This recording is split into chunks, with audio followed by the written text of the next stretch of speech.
bounce. It's one of the biggest games, most anticipated games of the last couple years. Peter Nowak, you reviewed the game for us, and you've played a lot of them in the past.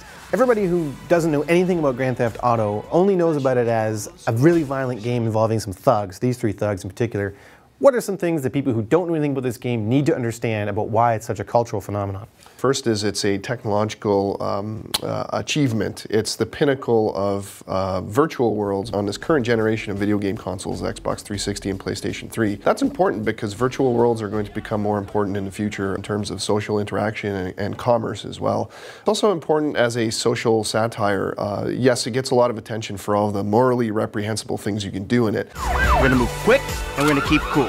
My job, my score, get your own! I can't think of anything else that's as biting a commentary on especially American culture. The game skewers everything from race relations to politics to technological utopianism. It's a really good twisted window on our modern culture.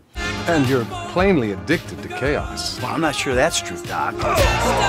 But also, this game is a commercial phenomenon. This is going to be one of the few games that ever makes $1 billion. I think the projections are it's going to be in within a few weeks of release, 24 million copies, I think. When you're talking about $1 billion, that's up in like Avengers territory and, you know, some of these big blockbuster movies. There's been a lot of concern about some of the sexism and violence in this game.